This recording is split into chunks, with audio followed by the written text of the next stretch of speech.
lugar na ito sa harapan ng Diyos at ang kapulungan ito upang saksihan po natin at ipagdiwang ang pag-iisang dibdib ni Mark at ni Eden sa isang banal at kristyanong kasagan.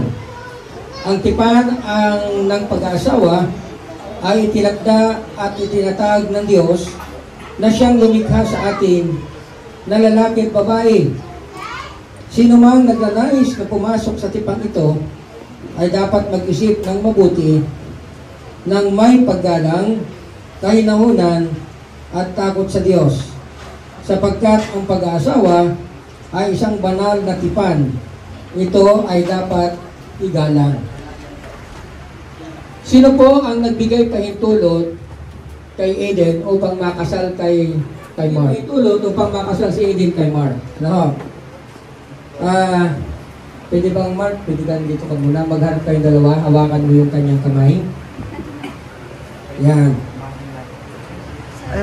Ikaw Mark, tinatanggap mo ba si Eden upang maging asawa? Mamuhay na magkasama ayon sa itinakda ng banal na matrimonyo. Siya ba ay iyong iibigin, aaliwin, igagalang at iingatan sa sakit at sa kalusugan, at tanging sa kanya lamang pipisan habang kayong dalawa ay nabubuhay? Okay, salamat sa Panginoon.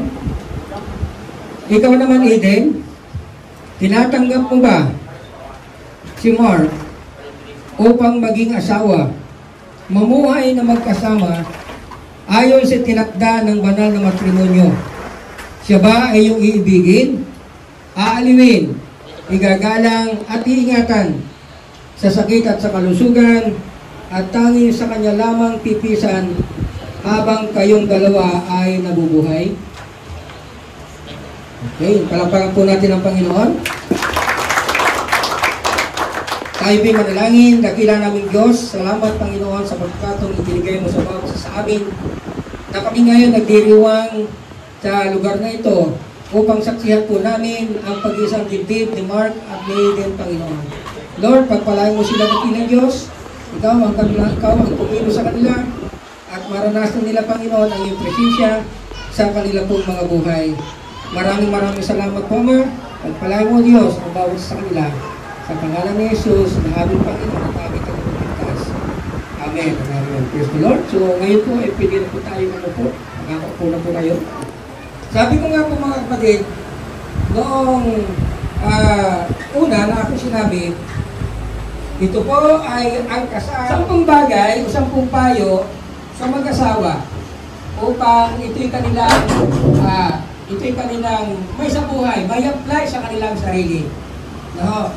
Kasi normal po yung para manatiling matatag ang inyong pagsasama bilang mag-asawa. Una, kapag galit si Mark, huwag mong sasabayan, baka kayo hindi makarelate. Pero mga kapatid, there are things happening in our society. May mga bagay na gano'n na nangyayari sa ating komunidad. At mahawakan ka mula sa araw nito at magpakailanman. Sa hirap at ginhawa, sa kahirapan at kasaganaan, at sakit at kalusugan, upang mahalin ka at ingatan ka hanggang sa tayo'y paghiwalayin ng kamatayan, alinsunod sa banal na kutusan ng ating Diyos. Ito ang aking pangako sa iyo. Say, praise the Lord. Yung ating singsing,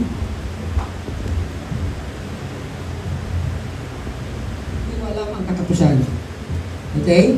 At ito po ay simbolo ng isang espiritual na panloob sa nagbubuklod o sa pagbubuklod ng dalawang pusong nagmamahalan o nangangakong tapat na magmamahalan. Ito ay gawa sa ginto, Ariaka e Perlas. Ito ay gawa sa perlas, sumisimbolo ng kadalisayan na dapat maghari sa inyong pagsasama. Ito ay bilog, nagpapaiwatig ng pag-ibig ninyo sa bawat isa at sa Diyos ay dapat walang katapusan. Ano? Walang katapusan. Tagapin ninyo ang singsing na ito, tanda ng inyong pagkilala sa pag-ibig ni Kristo sa iyo at sa pamamagitan ninyo. Mark, isuot mo sa palasinsingan ng Gilead. At habang sinusot mo, banggitin pa to. And then, ibinibigay ko sa iyo ang singsing na ito bilang tanda ng aking talisay na pag-ibig sa iyo. Nagpapakasal ako sa iyo sa pangalan ng Ama, ng Anak, at ang Espiritu Santo. Yan. Isuot mo na, Mark. Masigit yata. Ayan. Okay. Binibigay ko sa iyo ang singsing na ito bilang tanda ng aking talisay na pag-ibig sa iyo. Nagpapakasal ako sa iyo sa ngalan ng Ama, ng Anak, at Espiritu Santo.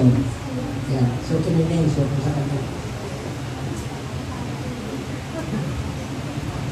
Okay? So, hindi ba nilalagay sa ulo ng babae? At yun naman sa lalaki, nilalagay sa balikat. Ano ibig sabihin mo? Tulad na ang binasa, ang lalaki ay nagtatrabaho to provide ng pangangailangan ng pamilya niya na kanyang bubuin. Okay ba? Yan. Huwag nyo lang hindi sasama ang balat, sakit yan. Ito may nilagay mo. Para hindi mahulog. O kaya dito may ilagay. Para hindi siya mahulog. Okay. So yun naman.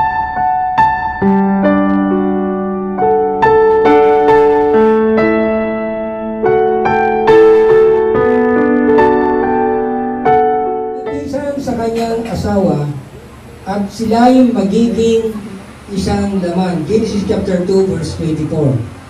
Mga kapatid, ito gusto mong gawin ninyo. Hindi po naman ganun. Payo lang, advice. Kaya kung kayo mag-advise, yan depende sa kanila kung susundin o hindi. Okay po? Yan. So nabuhay na uli. No. Nabuhay na po. Sometimes si Eden din ay magiging mahina din. Eden, patayin mo yung ilaw, apoy ng iyong kandila. Yan. At dahil po sa mahina si Eden, kukuha siya ng lakas ngayon. Kay Mark, sindihan mo ngayon, Eden, yung kandila mo. Yan. Okay. So ngayon po, pareho na may sindi, pareho na silang malakas. Ang gagawin nyo ngayon, sindihan nyo ngayon, itong ay, mamay na pa.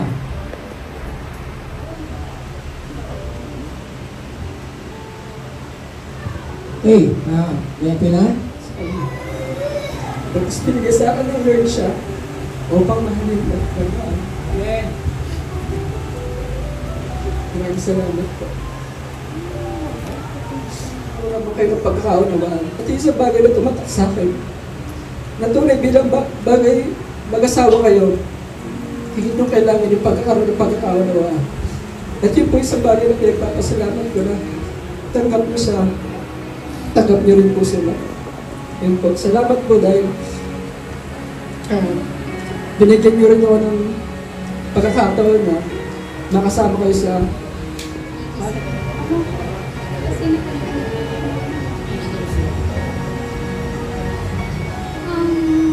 may-assure ko po sa inyo na sa tuwing makapaniglipan niya mamaya at malungkot siya na nagigising, may tao na po na handang lumapak sa kanya. Hindi man makapawi yung bukod niya yung pagkamis niya sa mga kaya. Pero may kasama na siya malulungkot sa tuwing malulungkot siya. At sa mga magulang ko po, salamat sa protection mo, Ate Papa. Salamat sa protection mo, sa pagmamahal mo. Salamat sa bawat failure na ang inyong pagnanais at pangakong lumagay sa banal na matrimonyo ng pagsasama. Ngayon, sa pamamagitan ng kapangyarihan na ibinigay sa akin ng Jesus Nyo Covenant International Ministry at sa Republika ng Pilipinas, ipinapahayag ko na si Mark at si Eden ay mag-asawa na sa pangalan ng Ama, ng Anak at ng Espiritu Santo. Ang pinag-isa ng Diyos ay huwag paghiwalayin ng tao. Mark and Eden, pagpalain kayo ng Diyos at ingatan ka, pagliwanagin nawa ng Panginoon ang inyong mukha sa inyo na mahabag, sa inyo ilingap nawa ng Panginoon ang kanyang mukha sa inyo at bigyan kayo ng kapayapaan habang kayo'y nabubuhay. Ngayon po, harap tayo doon sa mga harap tayo ngayon sa congregation. At kayo ngayon na aking papakilala na. Mga kapatid at mga kaibigan, buong karangalan kong ipinakikilala sa inyong lahat ang bagong kasal na sina Mark at Eden ng mga ikinasal. Maari mo nang halikan ang iyong asawa, Mark. Yan naman na yung pangpinali. O sige, ay magawa kayo ng kutsara na may baso. Ang halik na mag-asawa ay lapat na lapat talaga. Hindi yung itinang kailan. Hindi nakita, Isa pa. Isa pa, hindi na kuno ng picture eh. Sweet lang! Mga kapatid, dyan po nagtatapos ang kasanggibang at kinang. Lord, bless all of them, God, in the mighty name of our Lord. Kung tinda ni Daisy, 10 piso lang order mo. dito ano, 50. Gawin dyan! Food attendant. Ayan po, tayo lang po, then kaway po, palakpakan po natin ang parent ng ating brides. And of course, we are truly happy to have here with us the father and the oldest sister of the groom. Let us give a big hand to Mr. Ladislao Custodio and Miss Liza Custodio. Palakpakan po natin sila.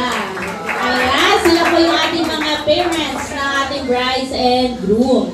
So we would also like acknowledge our principal sponsors. Ladies and gentlemen, it's with great honor and gratitude that we now introduce to you the young at heart, the gracious and generous principal sponsors. Please make a stand as your name is called. Let's start with the Ninang. Let's start with the beautiful Ninangs. Okay, let's start with Ninang Eunice Otilan. Palakpakan po natin siya. Okay, next, Ninang Marmy Bundal. Ninang Elizabeth M. Corpus. And Ninang Iba Pimentel. Ayan, thank you, Ninang. It's a pleasure to have you with us. Now we go over to the handsome Ninong. So, again, please make a stand as your name is called. So, Ninong Richard De Rufino. Ninong Herbert. Ninong Patrick Sabanal. Parang nawala na naubos na ang mga ninong natin. Okay, Ninong Vincent Buan. Ninong Mark Alan Cunanan. And Ninong Norman Abutin. Thank you, gentlemen. Kahit wala kayo dito, alam namin na yung presence nyo po kanina ay sobrang na-appreciate po ng ating brides and grooms. Ayan, yung pinakamasigil yung nakakain na. Ayan, samantala muna dyan.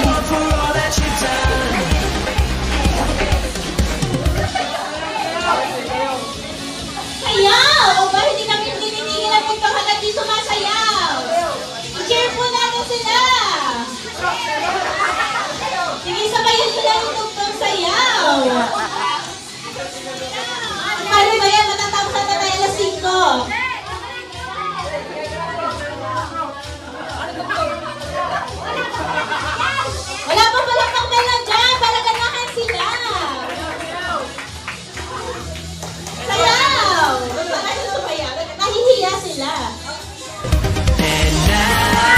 Sasayaw kayo!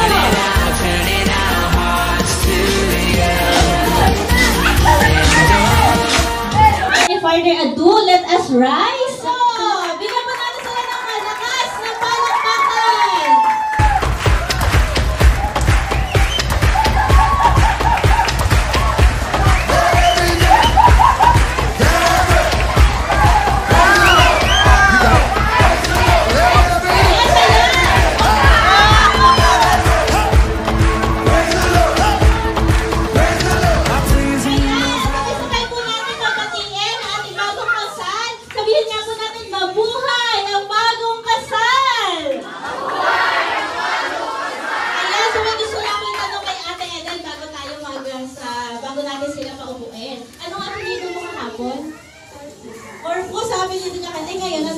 Mo. Custodio. So ngayon po siya na ay Mrs. Custodio. So para po i-welcome natin ang pagiging Mr. and Mrs. Custodio, hihingan natin sila ng isang matamis na halik. At papalakpak tayo at sisigaw hanggat hindi nahina ang sigawan, hindi pwede hiwalay ang inyong mga labi. So ready na ba? Ready? So inaanahan ko po ang couple na humarap sa isa't isa. At ihanda niyo ang inyong malakas na sigawan at palakpakan at huwag yung hinaan. Mga 30 minutes lang. Okay, sa usapan, hanggat hindi nahina, bawal umalis ang mga labi sa isa't isa. So ready na ba ang lahat? So samahan niyo ako magbilang in count in 1, 2, at 3. So sila ay mag-ikikis. Okay, ready? 1, 2, 3. Isang malakas na palakpak at sigawan!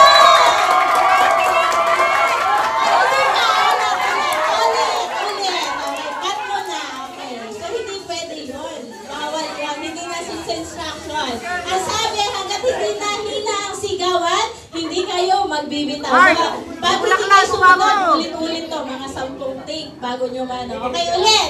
Bilang ulit tayo. 1, 2, 3. Isang malakas na palakpak at sigawan!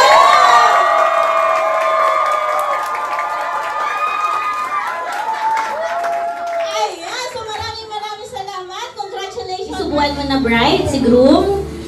Sige, yung matitira, isusubo naman ni groom. Kay bride. So, kaya kailangan kasi yung maubos yan.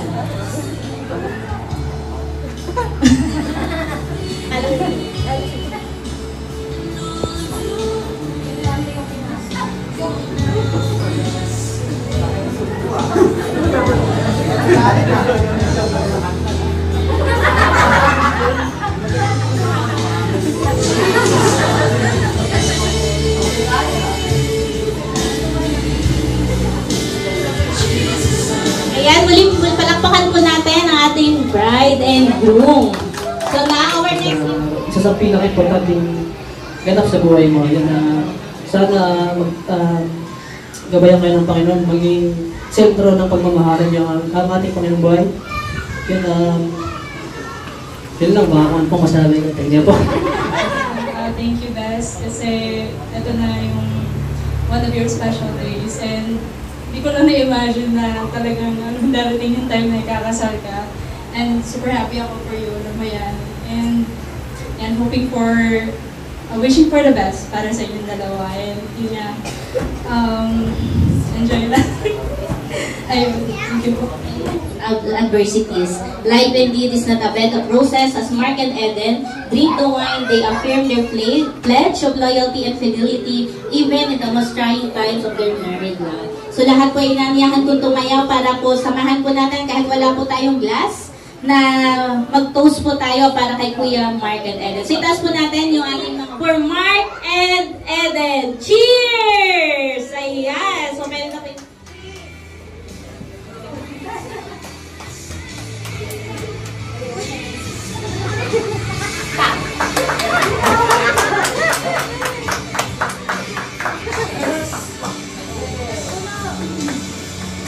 ayan, so maraming yan ka kunyari, wait. Wait,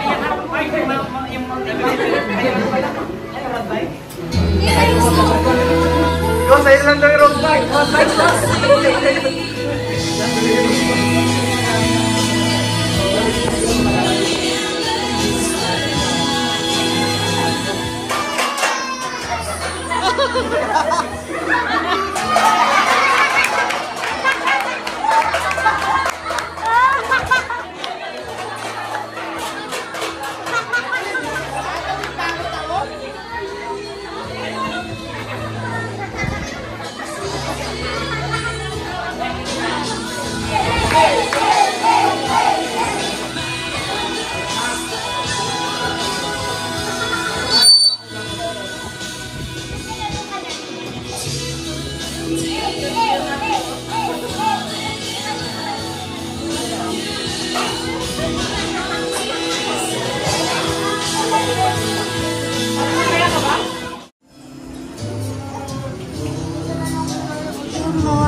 Custodio. Papayo ko lang sa inyo dahil ito yung mga bagay na hindi ko nagawa. O maaaring ito yung mga bagay na nagkulang ako doon sa marriage kaya naging failure ako. So, ang may papayo ko lang siguro sa inyo, bukod sa maging third party si Lord sa inyong pagsasama, unang-una, huwag mawawala yung love. Kahit na ilang taon na kayong magkasama, manatili yung parang nagliligawan pa rin kayo. Yung, at the same time, second, yung trust at saka yung respect niyo sa isa't isa. Ano man yung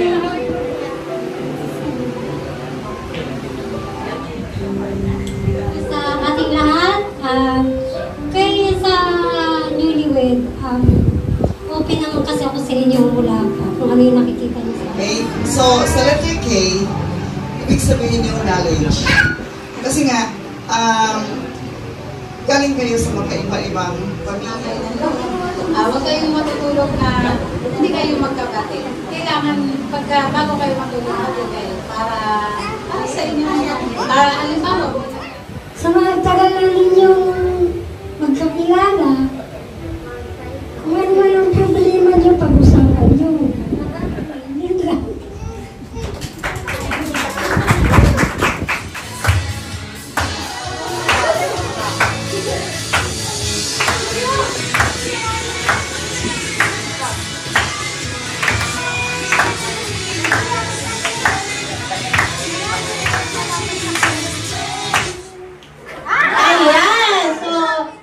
So si ate, ano po naman? Sayo ng konti, bago sayo naman tayo.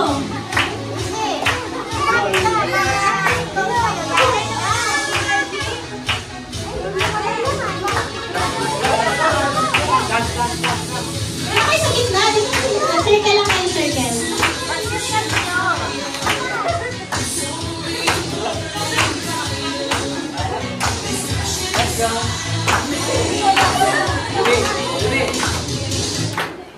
Ayan, si Ate Isi. Dali sumayaw siya na ang susunod na bride.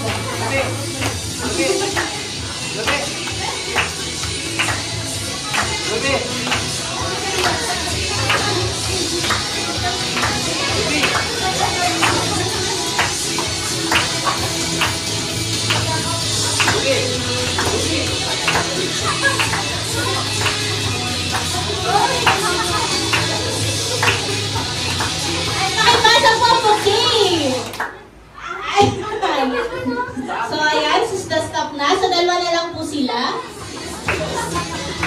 Matigil ba yung ating music,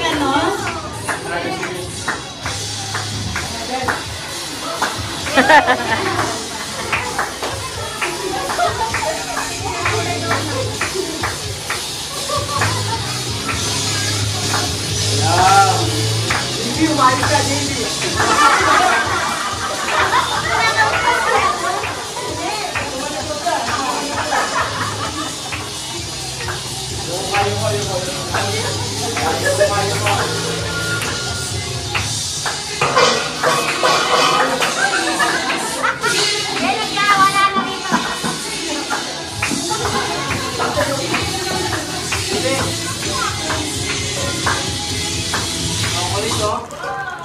Ayan, so may hawak bouquet. So may hawak na bouquet ay siya ang panalo! Ayan! So pwede ko bang malaman ang iyong pangalan? Magandang binibini. Kim. Ayan, palakpakan po natin sa ating Kim. So ngayon hinihiling ko po na ikaw po ay tumayo dito sa ating, dito? Sa tabi ng ating converter sa iba o ikaw na po ang pupunta dito? Ano Kuya Jed? Ayaw niya ibigay sa iba si Ate Kim. Ayan. So ngayon po hiningi ko tumayo po ang ating newlywed. Kahantan mo din si Kim. Ay, hindi ko kami yan. Kuya Mark. Ulit niya. Ayan, una sa siko. Ayan. Kuya Jed, ikis mo nga sa siko si Ate Kim.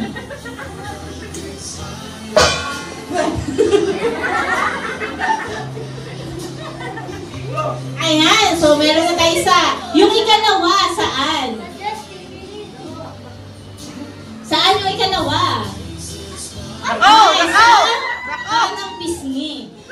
O sa kanang pisngi. Sige Kuya Jed, kiss mo si Ate Kimberly sa kanang pisngi.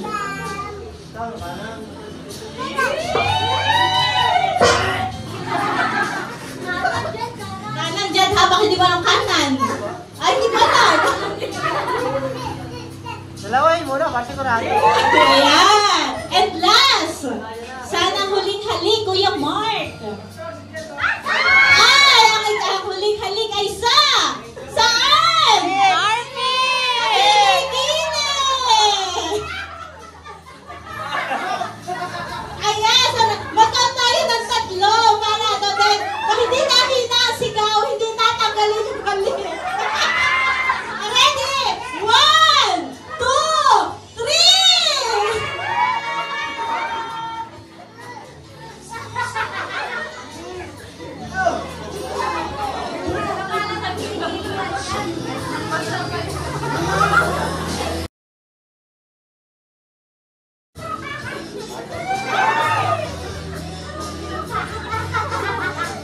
Ayan, so maraming salamat. Pero pag picture taking po muna tayo.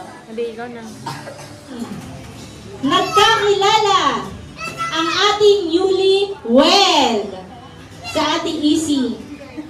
Sa church. Tama po ba? Okay, tama. So palapagan natin si ate EC. Ito po. Tumakbo dito sa unahan. Ang taon na unang nagkakilala ang newlywed. 1, 2, 3. Takbo. Wala may alam. Ayan na. Mata na to. Eh, si Era. Eh, si Ate Era.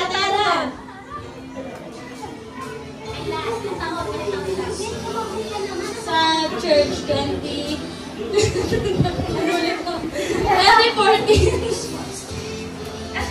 Tama? Mali. O, sino? Sino may alam? Ito, dito sa unahan. O, nanay yan. Imposible may alam. Okay. Sagot po. 2017. 2017, tama? Tama. Ano, nagtago na dalawa. Wala, hindi alam. Tama ba? Sure na ba yung 2015? 2015 daw. Ayan, yan. Unang nag-date ang newlywed. Takbo. Era. Saan at kailan? Batangas po. Batangas. Oh, kailan? Nung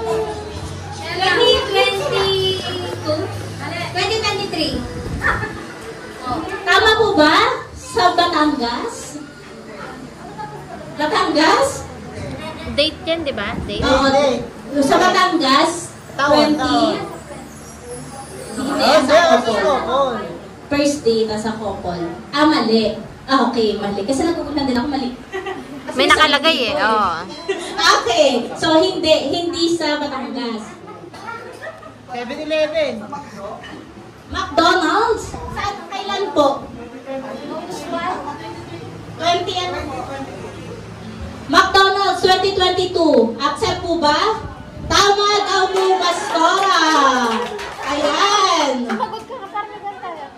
Oh, may dalawa pa tayong ano.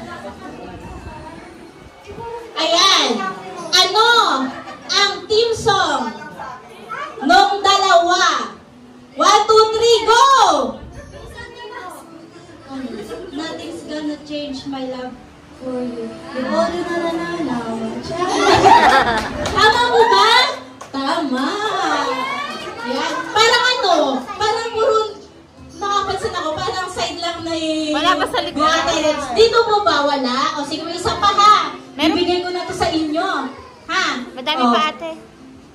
Isang box pa. May isa pa pala. Ay, marami pa pala akong tatanong. Ilan ang gustong maging anak ni Ate Eden? Magkaiba kasi dalawa eh. Takbo! Takbo! Takbo! Tatlo! Tatlo? Tama ba, Ate Eden? O, tatlo. Ayan. May galaw-galaw naman tayo dyan. Baka tayo yan, no, ha? O, dito naman tayo. Dito tayo. Para dito naman sa dalawa. O, dito tayo, dito. Mamimili lang kayo. Kung groom or bride. O, may pamimilihan lang, no? Baka naman tatama tayo, no? Sige. Kumusta po kayo dyan? Okay ba po ba tayo dyan? Gusto niyo po ba sumayaw muna kayo dyan? Gusto niyo po ba? Ayan. Groom or bride? Sino gusto sumagot? Pasa kami. Para may, ano, may... Madali lang yan. Para po may, ano, may chance. Sorry, sino una mag-initiate nakakalit? Yung bride or yung groom? Tingin mo. Parang Mark.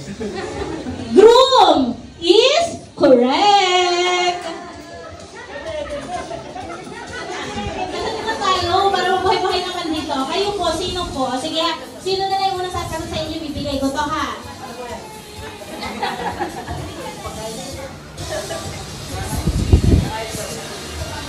Who takes longer to get ready? Sino mas mabagal pumilo sa dalawa? Si Kuya Mark o si Ate Eden? Si Kuya Mark. Totoo ba yun, Kuya Mark? Mas mabagal ka pumilos ka kay Ate Eden? Okay, correct! Ayan.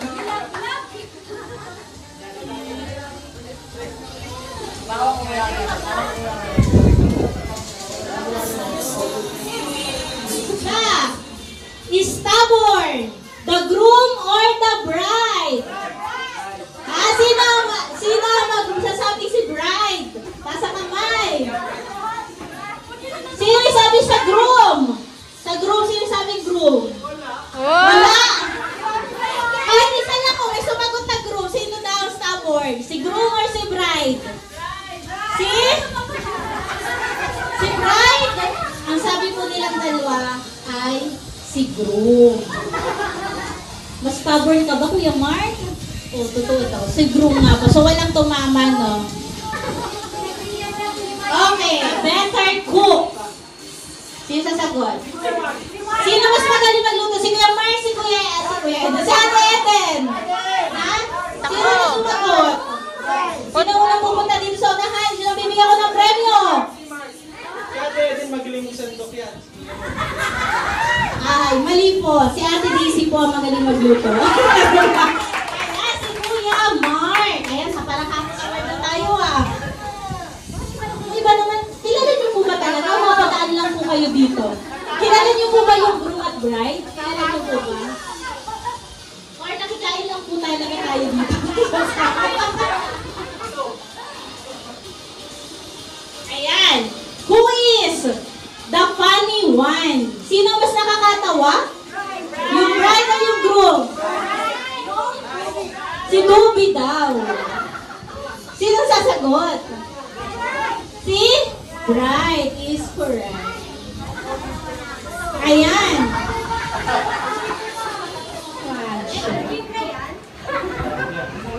Tatanong po ng kahit isa lang na medyo mahirap na tanong, yung mga x squared plus 2x and plus 6, what's the value of x? Birthday nyo, nakuha namin yung x.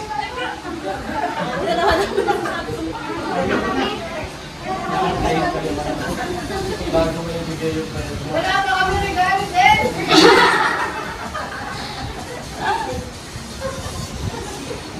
Anong height ni Groom? Ano daw ang Ayaw, may height? tumataas. Height ang hindi size ng sapatos. Height. Ano daw po ang height ng groom? Ayan, kata sa likod. Ano po ang natataas? Si Desman, si Desman. Okay, hihingi ako ng ano. Sige, kayo po ay 5'1". Kayo po 4'11". Ha? So, tandaan nyo po ha, 5'1", 4'11". Yes po. 5'2". 5 flat. 5'2". 5'3". 5'2". 5'2". 6-footer daw. So, parang ang tama yung 6-footer. Ayan. So, meron sumagot ng 4'11", Kuya Mark. 5'1", 5 flat, 5'2". So, may 5'2". Marami yung 5'2 eh. Ayan. 5'3". So, ano ang height ng ating groom? Meron po ba kayong medida para sure lang tayo? Para walang daya, ano? Ano po ba ang height ng ating groom? 6'2", mana ako sa tatay ko. 5'2". 5'2", ang una sumagot ng 5'2" ay si Kuya Arwin. Ayan, palakpakan po natin. Ayan, picture po tayo doon sa newlywed. Kasi Yun una sa lahat, nagpapasalamat ako sa ating Panginoon na ibinigay niya itong pagkakataon na ito na una yun, may tama yung aming relasyon sa harapan niya din sa bawat sa inyo. Ganyan, para makakilala ko sa Panginoon. Yun. Siniling ko lang lang din. Yan. Lahat tayo magpatuloy ulit sa Panginoon. Yun. Pagka thankful ako na na siya rin yung unang nagbigay sa akin ng pang-date namin dalawa. Ayaw mo yan. Ayaw mo yan. Nagpapasalamat ako. Isang tawa na tawa, isang iyak na iyak ka. Especially po, first ko sa...